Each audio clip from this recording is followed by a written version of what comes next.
Hi everyone, this is my voice. I'm about to play it on a like Bluetooth speaker so you can hear me because I can't upload it. I might not sit here while it's playing because it's hard for me to listen to it sometimes, but here it is.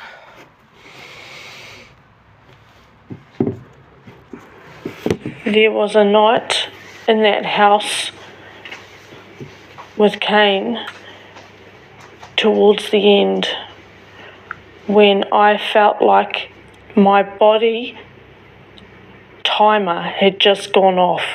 It was like I had just felt that I was on a timer, meaning that my life was going to end, and I could feel it was just a matter of time before he murdered me. That is how strongly I felt.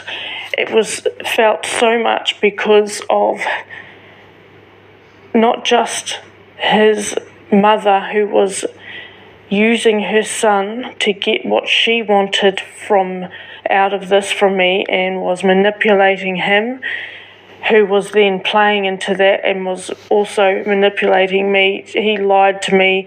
He lured me and snared me into that house on for false reasons. They were his. He cried. The first time I met him, he cried and made big grand victim stories about how his mother was dying and no one could look after the house and she won't stay with him because it's a mess.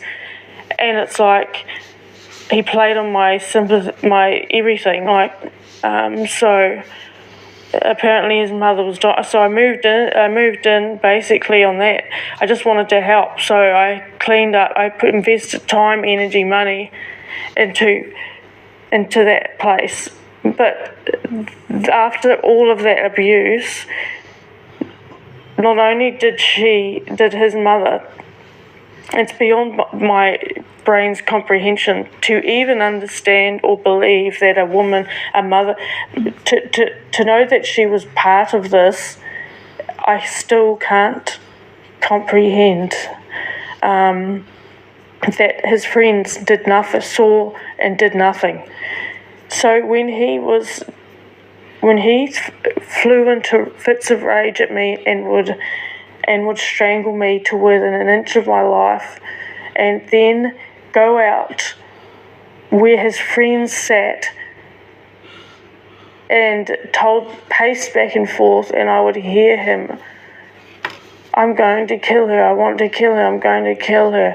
He was not just getting validation from them, but he was waiting for a reaction to see what they would do to get them to say or do something, in which case they gave him the green light, which is all he wanted. He was telling them he wanted to kill me, and they were just sitting there doing nothing and basically validating that.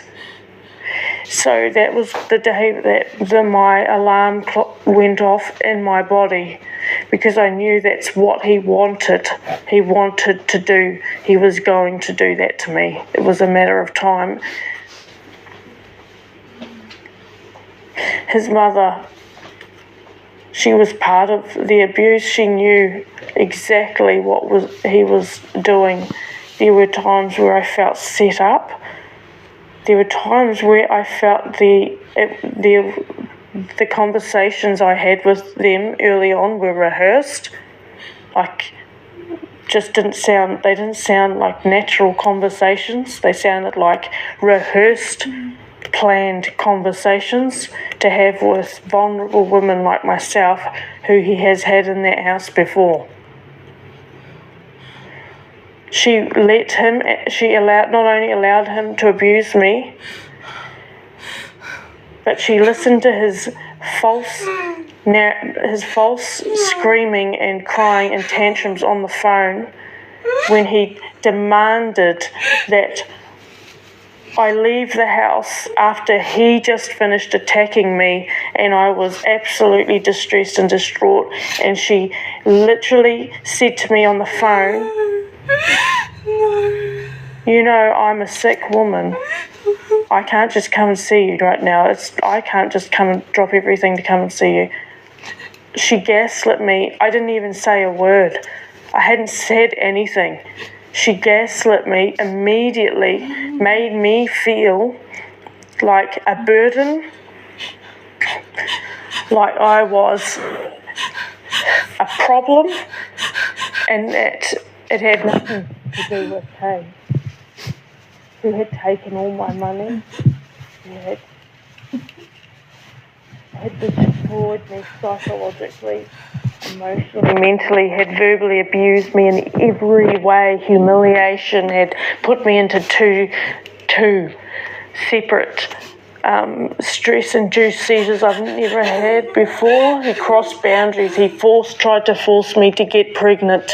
He had traces on my smartwatch so he could watch my cycle. I had to scrape coins together to convince him to go to a shop to get something to eat and run back in the hope that he wouldn't know. I was in constant states of fear. The house that I had worked so hard fixing and repairing for his family. He left not only in disarray, but he let everything fall apart to where it wasn't even there wasn't a bed to sleep on. It was collapsed on the floor from destruction and beatings and abuse. He kept me locked inside. I only let out once, and if not, it was a game of him for him, because he knew I had nothing and I couldn't go. So when he would scream at me to go in front of people, it was because he knew I couldn't go. Because I couldn't be homeless, I couldn't risk that. And then he would play the hero and want to rescue me. Then he would do it again, and then he would do that again, and he would repeat the cycle constantly. I'm running. Yeah.